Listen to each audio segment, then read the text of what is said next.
Hey Raider Nation, what's good? Jesse Merrick here. Welcome into another episode of the Silver and Black Sports Network podcast. I am really excited about today's show because we're bringing our friend Cody Alexander from MatchQuarters.com onto the show to talk about how the Raiders can actually go about rebuilding this team going forward. And look, I know that he's a Broncos fan, but he has a great football mind, and it is Broncos week after all, and he's super tapped into the AFC West as a whole, so his perspective is really great from a football side of things. We get into a lot, like whether or not he believes all those reports about Pete Carroll forcing a Shane Waldron-type offense onto Chip Kelly are actually true. He explains his perspective from a defensive point of view, from what he saw from the Raiders offense out there, and whether or not it fits what Chip Kelly was actually going to be doing here. Plus, how involved is Pete actually on the defensive side of the football? How much does he have his hands in what Patrick Graham is running?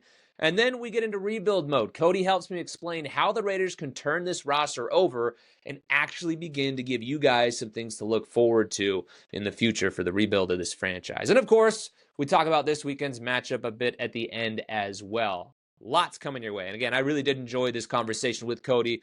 Like I said, we hit on so much from more of a looking ahead perspective. So I do hope that you guys enjoy it. It's always fun. But before we do get it rolling, please do go to silverandblacksportsnetwork.com and subscribe to our free Raiders newsletter. It is linked above if you're watching us on YouTube. And you can also find the link in the description of this video as well, or the audio versions too, depending on where you're listening to us. But look, that is a great way to support us for free, and also a great way to make sure that you're the most tapped-in Raiders fan out there. And finally, this one's for you guys. Before we do get it rolling, I've got a question for you. Let me know in the comments down below what the one thing is that you'd like to see out of the Raiders in these final 5 games that would actually help you feel good about the direction of the team going forward. Now, I'm not talking about firing a coach or anything. That very well could handle itself at a certain point, or even about benching Geno. I don't want to hear about that either. What I do want to see is something that you guys would like to see, in particular on the field, that would genuinely get you guys excited for what's to come. I really do want to know what would give you guys something to look forward to coming out of a season that's been a really tough one for all involved. Please let me know. I will be reading the comments, and I'll try to respond as many as I possibly can. In the meantime, though, a lot of talking. Let's finally get this bad boy rolling.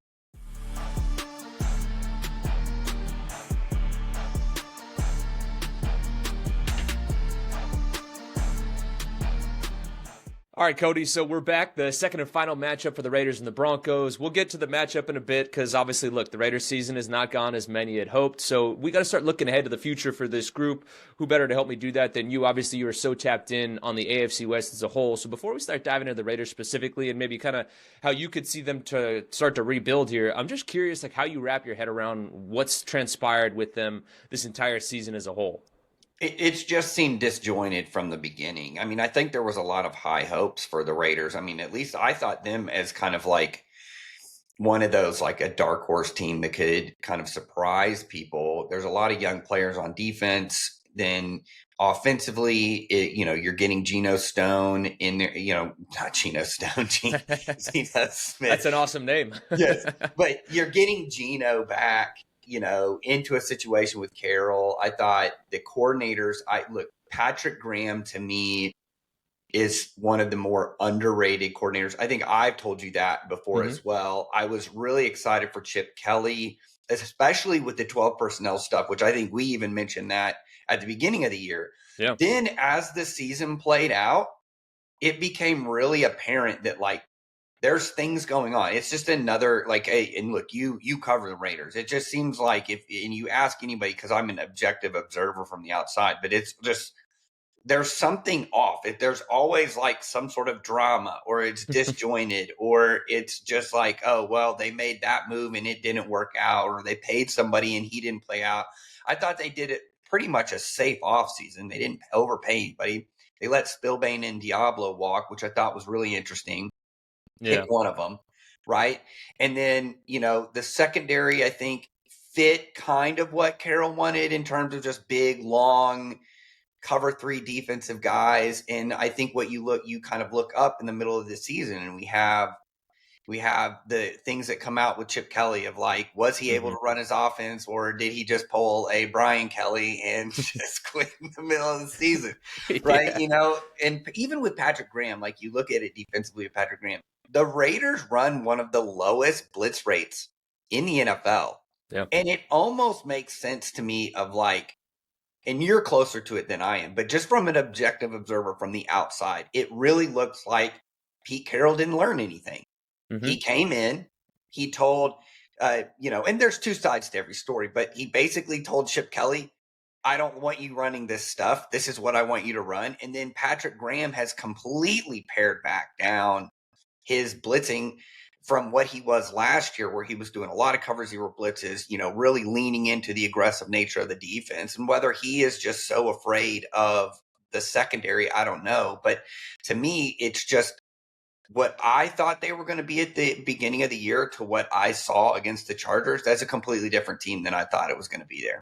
Yeah, and I think that's a really good point to bring up with Patrick Graham too. Like, I'm curious, just your read on it. Like, do you think it is that he's that worried about the secondary? Because I mean, look, like Eric Stokes has played well, but outside of that, in terms of coverage, like Isaiah Polamau has seen his struggles in terms of getting beat deep so many times and having bad eyes staring right as a guy runs right past him. And then on the opposite side there, we've seen Caillou Blue Kelly get picked on a ton, and then Darian Porter's got his opportunities, and I think he's played pretty well.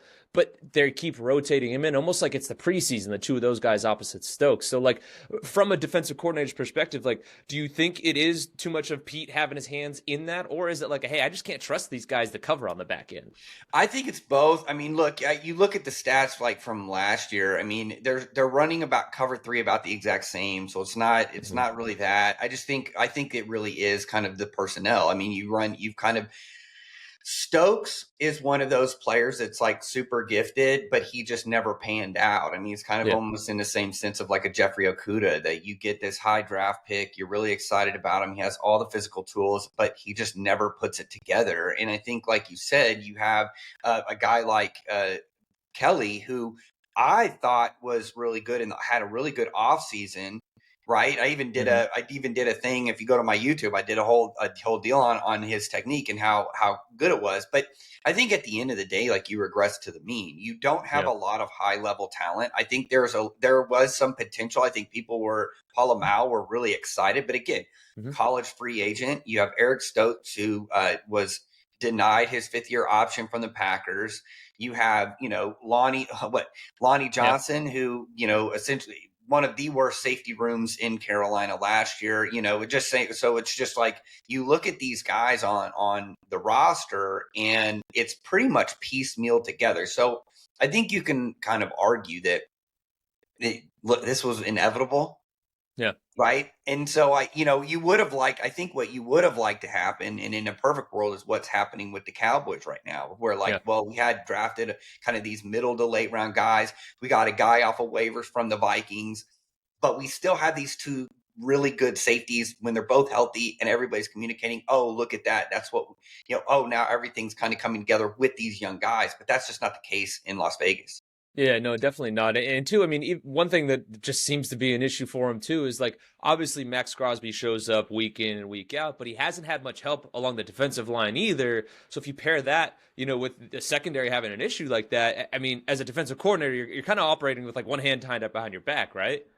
Yeah, and so I'm sure fans are like, well, wouldn't the answer just be to blitz more? And that's actually not the answer. That's why they're actually not blitzing as much as they have been. I think that it's a both. With Graham has probably pared it back, and then you have Carroll, who wants to, hey guys, say, look, I won Super Bowls just running, cover three. So it's probably those two working together, and then looking at this roster. And that's the other thing. This isn't a situation where it's like the offense is so bad, but the defense is really good. It's just kind of like when you have a situation, because that's what's going on in Cleveland, where you have Myles Garrett, who is essentially quietly, probably the quietest ever. He's going to break the sack record, and no one's going to know about it outside of whoever watches that game, or if you're a Cleveland fan, which is insane. So you have Maxx Crosby, who I would argue is probably the second best defensive end in the NFL right after, and it's very, very close. But when he's doing all the work, it just doesn't amplify, right? Mm-hmm. You have Myles Garrett, who they have a very underrated defensive line at the Browns. Then you also have two really good players in Delpit and Ward in the back end with the Browns. Now, their offense is abysmal, so you just don't hear about them. But that defense is good. What you're talking about is essentially like, look, we're not really holding the ball very well on offense. What's that's doing is now we are playing more snaps on defense. We already don't have the players, and then you can't just rely on Maxx Crosby to make every play against a run and then to sack the quarterback every time that it's a pass. Yeah, and it's a good thing you brought up the Browns, just because that was something we talked about on the podcast right after the Browns game with Jason Horowitz, who's the Raiders radio voice, and he had kind of noted the fact that like the Browns and the Raiders, two teams on paper look very similar, but then when you look at it, like for the Browns, there's more hope, even though they don't necessarily have a quarterback of the future. Maybe Shador turns into that guy, who knows? But like in terms of the young guys defensively and overall on the roster, like you can see, okay, they've got these young guys out there playing, and they can like build off of it into the future. For the Raiders, that's kind of not happening, which I know for Raiders fans, that's very frustrating in that regard. And I'm just curious for you, like specifically on the defensive side, and I do want to get your thoughts on the offense and all of that, kind of like you mentioned in a second here, but defensively, like how would you go about restructuring this group going forward for the Raiders? Whether that involves Patrick Graham in the future or not, who knows? But like, how would you just go about personnel-wise trying to fix this? Yeah, I think you have to rebuild that secondary. And then two, I think you need to have something, you need to build through the middle as well. Mm-hmm. Right? So you need somebody inside, an inside presence that can amplify what Maxx Crosby does. And imagine if you could amplify what's already elite, right? I already said, like, he's the second best defensive end in the league. Imagine if you could have somebody in the middle.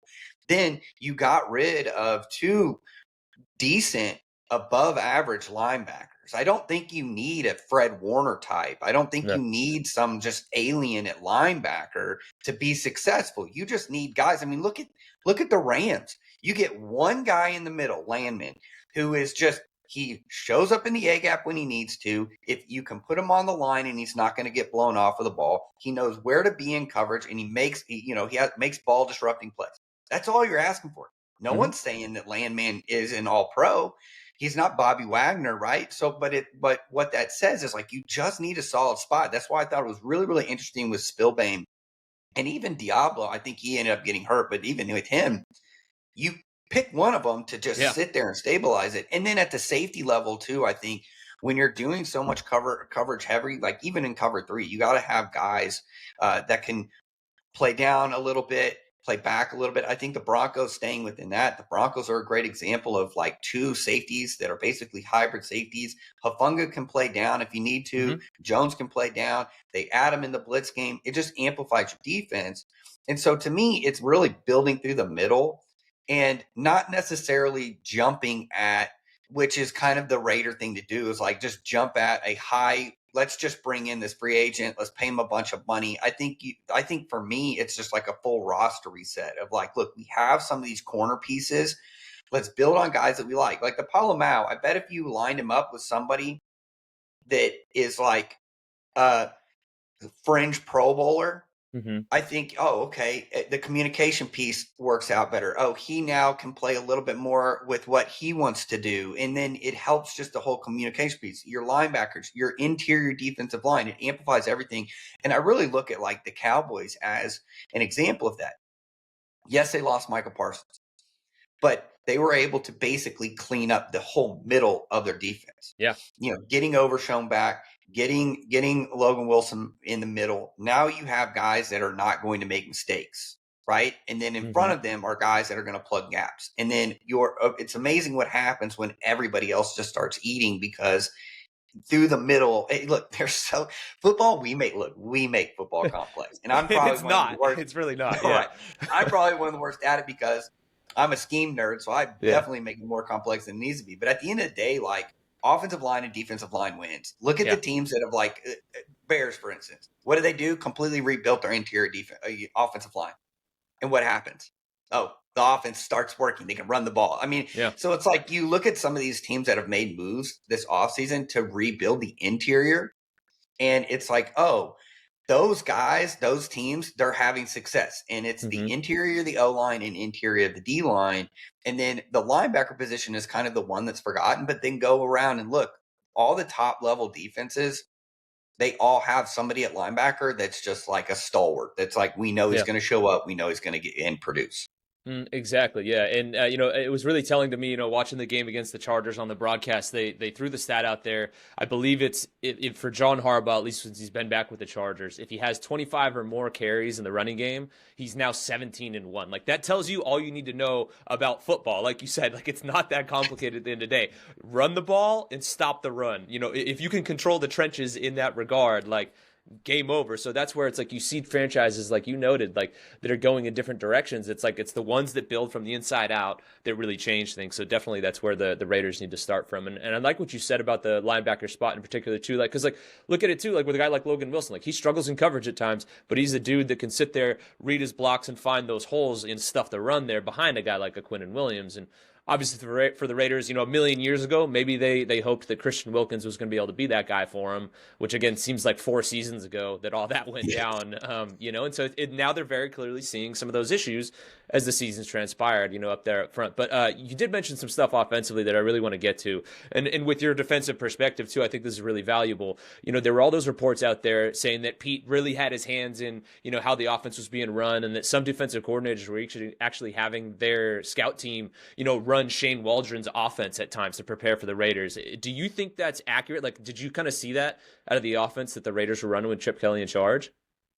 Yeah, and what to me when the report came out of like, Kelly was calling plays that they hadn't put in the game plan, or he Crazy. was right, or he was not calling the right play. Like, to me, it makes sense now. Like Yeah. all of it's like makes sense of like he was calling plays that he was told to run.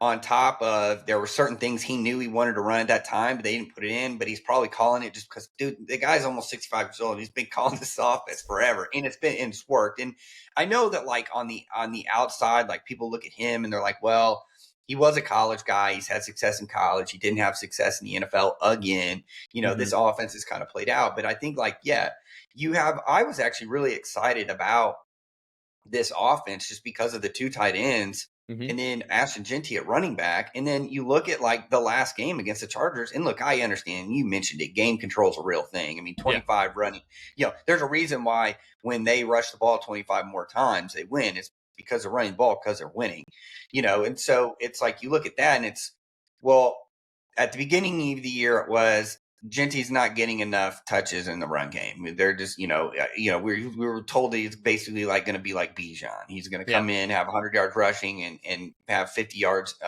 through the air and basically be a 50 yards scrimmage guy every game. Then that wouldn't happen. Well, then they went through that situation, that period where it was like, oh, okay, this looks right. Like Ashton Genty's going off. Brock Bowers is a freak. Right, they're getting Mayer in there, and so you got this 12 personnel look. And look, Geno, we've talked about this too on here. It's like you're going to cap yourself out with Geno. Like Geno's probably going to be like a 50-50 TD to interception, but he throws a really nice ball. So use the play action, set him up. And then I think it's a situation where offensively you don't have anybody outside that's a real threat, and the one guy that you got rid of, he was probably the only one that could really kind of scare you. I think too, if you really go and look at it, I randomly looked at the Jaguars the other day and I was like, the Myers, he basically gets like 800 yards a season. Yeah. Each and every year. But think about the quarterbacks that y'all have had, and he's almost touching 1,000 every year. So it's like you get rid of that guy and it's kind of like, yeah, this is reasonable. So you go to on defense. Yes, you need to work with the interior. I think offensively, you got to get just weapons. Like if you're going to stick with Geno, at least give him somebody to throw to.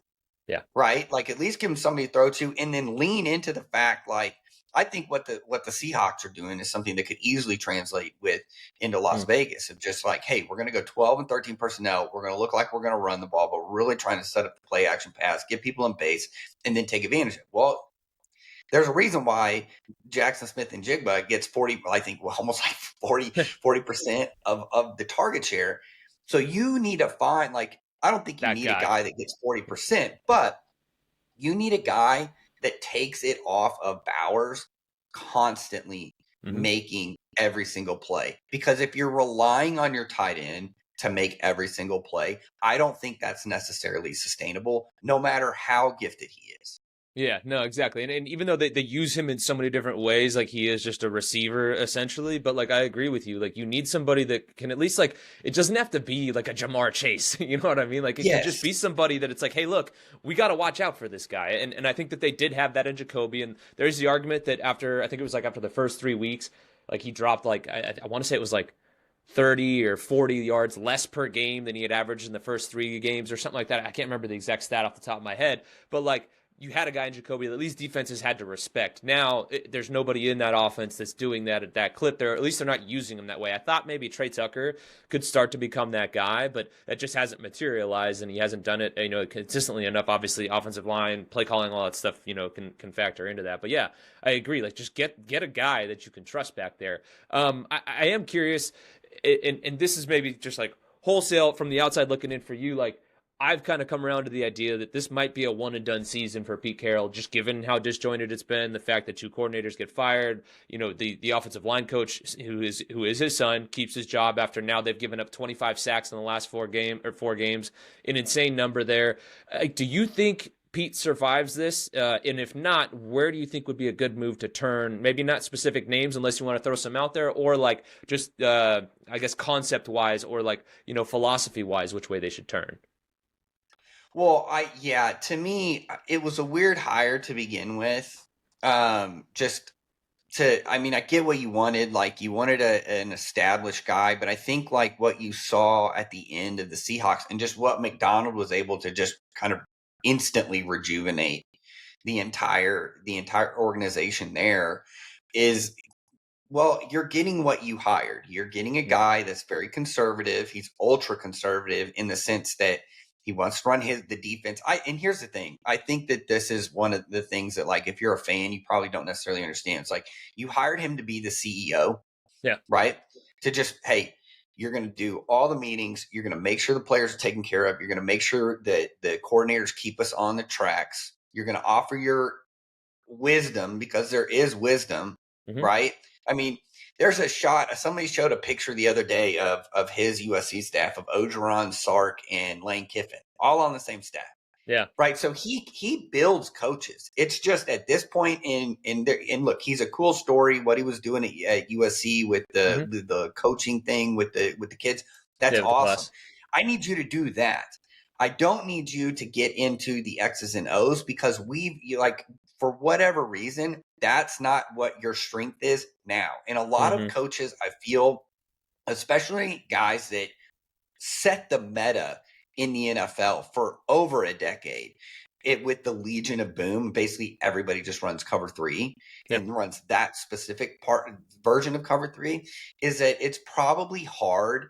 And you can say it's ego or whatever, but it's probably hard for him not to walk into a defensive staff meeting and not being able to command what's going on. Yeah. Right. Or we won with, like, look what we did with Russell Wilson, and look what we were still successfully, like, with Shane Waldron. And then I want to be able to walk into the offensive meeting and I want to be able to speak the same language as you. And I think that for a lot of coaches, it's very, very hard when you walk into that meeting room and you don't necessarily speak the same language. Because let's be honest, Chip Kelly does not speak the same language as Waldron at all. And Patrick Graham, to an extent, probably can facilitate defensively, probably a little bit more. But my point to this is, to me, you hire slow and you fire fast. And this looks like this is going really bad. I see what you wanted. It didn't work. So now you need to probably pivot, and you probably need to bring somebody in that has an answer. To me, offense or defense, because let's be honest, they're either, both sides are kind of you probably need a quarterback of the future. You really don't have, like, it's not like you have a good core of guys on defense that you're like, this is a top 10 defense. We need to keep the defense going. Hire a guy like a Jesse Minter from the Chargers, right? To be like, well, we want our Mike McDonald. Let's bring him in. So to me, it's offense or defense. I think you just find the best possible candidate, and then you get out of the way. Right? Let them build it, and then you have to build. You have to build through the draft. Don't go and just get a bunch of free agents. If you're going to do that, you need to do it the way the Patriots did it. Like, get the right guys. Yeah. So I mean, to me, I think, right. That's, dude, pipe dream. And then you hit on a first round draft pick quarterback, obviously. But to me, I think like that should be what you're looking for. You need a younger guy who can come in. You got to give him time to get the roster right, but you need somebody that can come in. Maybe it's a guy that can call his plays for the first couple of years and build into a head coach. But I think the CEO type, you got a guy that's pushing 80 and he doesn't want to learn anything new, or whether he does or not, it's just not working. Yeah. No, I would agree 100%. And I do want to get your take on this because we are going to talk Raiders and Broncos in a second here. We've got a long time on this because to me, it's just an interesting conversation for sure. No, it is. It's fascinating. Exactly. And I am curious, though, too, real quick here, like just in terms of quarterbacks coming out, because I know you watch a lot of college football. From a defensive standpoint, like who are the guys that you're like, hey, these guys really could be someone like, do you like this class? I know a lot of people say in the 2026 class, probably better, but the Raiders do need to address that position and at least like say like, hey, we took a shot on a guy. Like, so like who do you think coming out could be a real option for them, given the way the season's transpired so far? I mean, I do like the kid from Indiana. I mean, he's a prototypical quarterback. He's 6'5", he's 225. I think the kid at Oregon is a little bit flashy. He, can run the ball, throw it. Look, I think Arch Manning is a pipe dream. I don't think he's coming out in 2026. I think Lenora Sellers needs to stay one more year as well. I think the Drew Aller, probably again, prototypical size, but I do agree with you. I think if you can live with Geno one more year, I think people are losing their minds already. I can see it. And so you almost have to, and look, that's the part about the NFL and really just college. I mean, look at the buyouts from these coaches. Like these guys, these ADs give these like 10-year contracts that are fully guaranteed and not offsetting, and then they fire them after a year. So I think, like, to me, this has to be a 2 to 3 year plan. Like, you have to completely reset and rebuild the entire culture. I don't think that you're going to, even if, because you got to think of this as well. Even if you hit, let's say you get the Mendoza kid and he ends up being the next Jared Goff, right? And he's pure passer. He's great. We're going to run some play action, throw. Who are we going to throw to other than Bowers? Fine, we've got that. We still need to rebuild some pieces on the offensive line.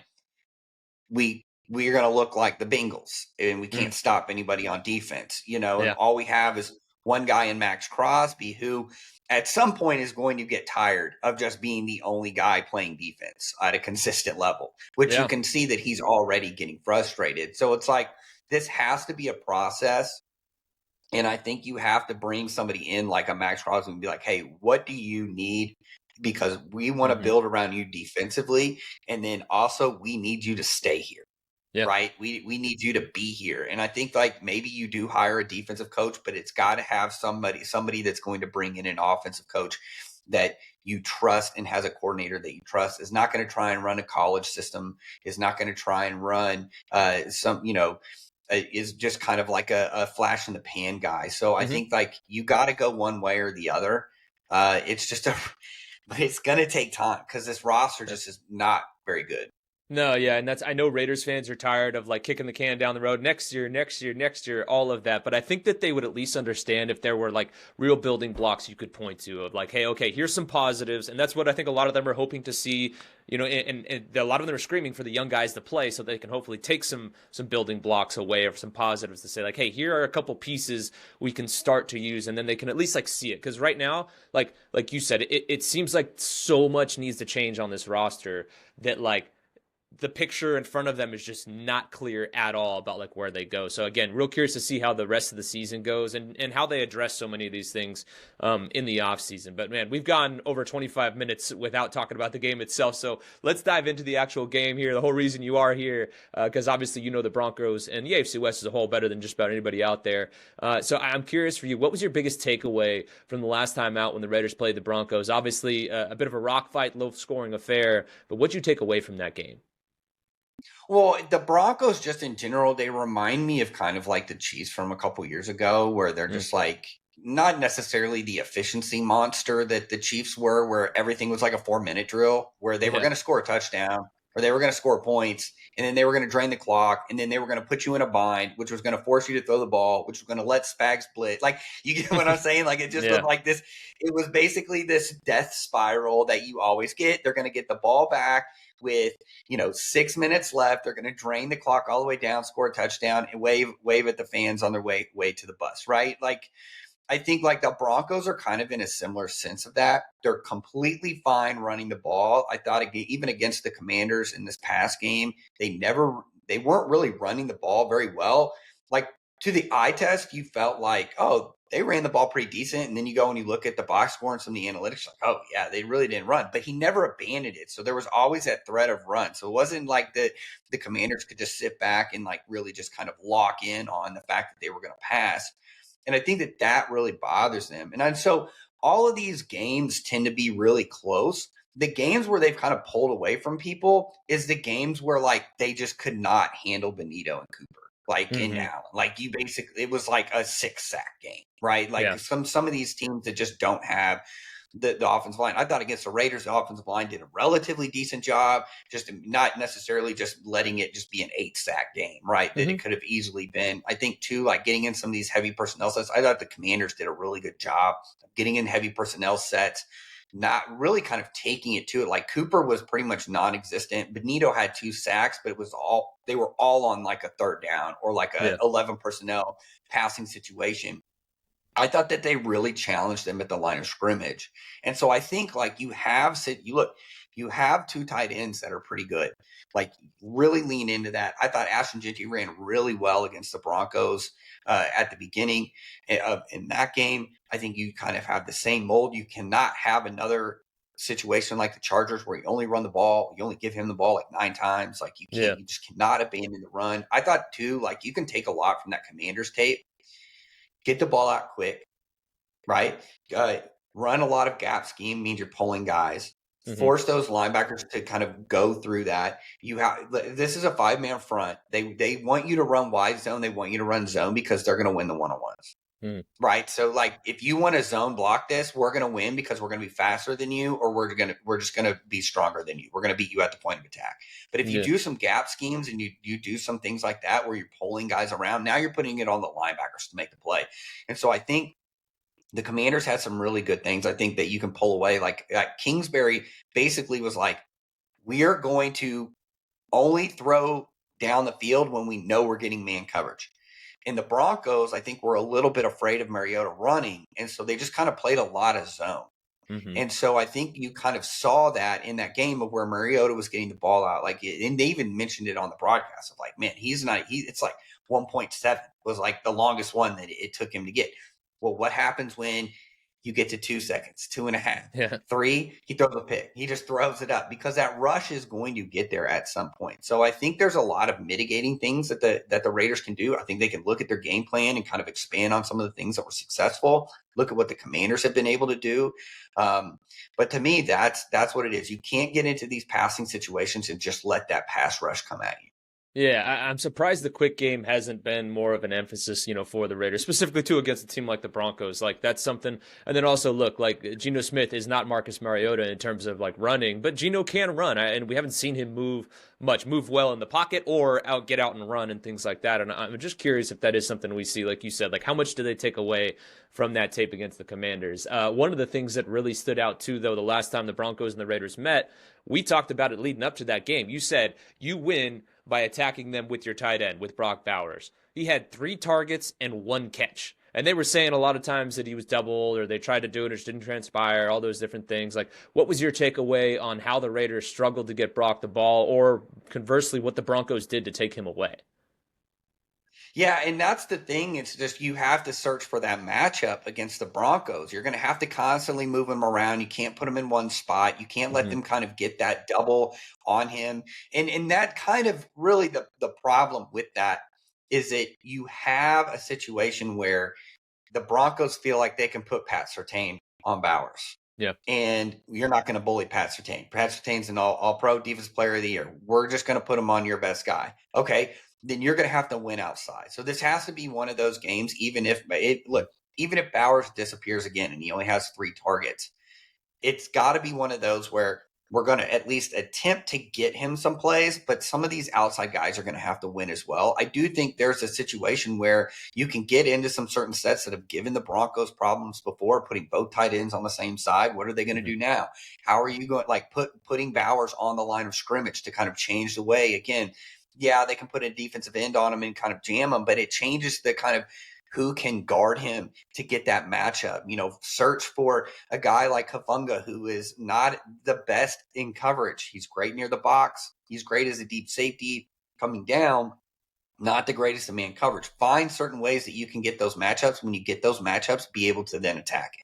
Yeah, no, really interesting. And then on the flip side, defensively, obviously the Raiders, had some success against the Broncos. A lot of it was the Broncos shooting themselves in the foot too. I think in that game, a lot left on the table for them in that one. I'm just curious, like now, as the Broncos currently are situated right now, like how can this defense, continue to have that kind of success and stop them? And they're coming off a game where in OT they scored 27 points, but in that game, like I said, against the Raiders, they scored 10, and there was tons of opportunities early on in the game for the offense to kind of get ahead of them, and they couldn't. So, like, defensively, like, what do you need to see out of the Raiders in this one for them to kind of be able to open the door for a possible upset?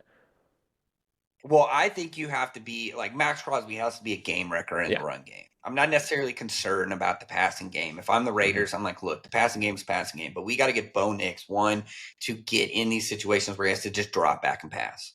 Make him play quarterback. We're not going to let the run game get you going. You don't have J.K. Dobbins. We feel like R.J. Harvey's been great, but he's not. You can look, the production has gone down now that J.K. Dobbins isn't there. It's just you kind of now have these hybrid backs and not somebody that's just going to go thump, because that's what Sean Payton wants to do. Sean Payton on early downs wants to get in like 12 personnel, 30 personnel, 21 personnel, and then just, hey, we're just going to ram it right at you, get 5 yards. Now I basically have 2 free downs to figure out what I want to do. And so I think that's going to be the key with the Raiders again, is you're not going to run the ball. We're going to force you into some long third downs. And then look, that's kind of where I think Patrick Graham kind of has that magic of like, yeah, they run a bunch of cover 3, but there's a bunch of different rotations in it. He's moving guys around. He's able to match up and get the matchup that he wants. And then you have a game wrecker in Maxx Crosby. So I think the Broncos have a really good offensive line, one of the better offensive lines. But look, Maxx Crosby's Maxx Crosby for a reason. It doesn't matter who you put up in front of him. He can wreck a game. So I think you've got to do situations where you get them into those longer downs. You've got to really kind of sell out on that run game early. Kind of just hold your breath if it is play action. I think Sutton is underrated as kind of like a possession receiver, a go ball getter type of guy. I don't think that Eric Stokes is going to be super scared of going up against him and not being able to run. So it's not like we're not looking at these long daggers. I mean, that's something that Nix has to work on too, is like that deep ball accuracy. They do have a willingness to throw it, but connecting on it has been something that they've kind of struggled at throughout the year. So I think you just kind of survive, right? Survive any kind of early down shot, lean into really stopping the run, force Bo Nix into situations where it's third and long. You know you're going to get your screens. You know you're going to get your drop back passes. Let Maxx Crosby go eat on those downs. I think that's got to be the recipe for success on defense. Yeah, and like you said, when we said multiple times throughout this, like football's not that hard. Stop the run, turn the third downs into a less than manageable situation for the offense, and more often than not, it's going to work out well for you. Man, Cody, I say it each and every time we have you on here. I take up way too much of your time, and I can sit here and talk to you for 3 hours. So as always, thank you for being so gracious with your time, man. Before we do get you out of here, though, let the folks know, what you got cooking this week and where they can find more of your stuff. Yeah. Hey, I mean, if you like this kind of conversation stuff, I do it every week. Every Wednesday I drop Let's Talk Ball. You can follow it anywhere you listen. You can find all of my stuff on matchquarters.com and then Match Quarters on YouTube. That's probably the best way to find me. And then I have links to whatever social you're on. You can find me on any social. So matchquarters.com is where I would start. Yes, sir. That's the way to do it. Cody, again, thanks, man. We appreciate you. We'll see how it goes on Sunday. Yes, appreciate it, man. Yeah, that obviously went way longer than I'd planned, but again, I could talk ball with that dude all day long. So much fun. Like he said, if you did like what you heard, go check out his podcast and all his work at matchquarters.com. You will not be disappointed. I am a reader and subscriber. His stuff is awesome. As for us, we will be back out at Raiders HQ today, so make sure you follow along on Twitter at JesseSBSN for all of my coverage from down there this week. And if you made it this far, please do subscribe and hit that bell icon so you are the first to hear about our podcast as we roll them out here on YouTube or wherever it is you guys are listening to us. As always, thanks again for watching, listening, commenting, all the great stuff you guys do, and we'll catch you again on Friday. Have a good one.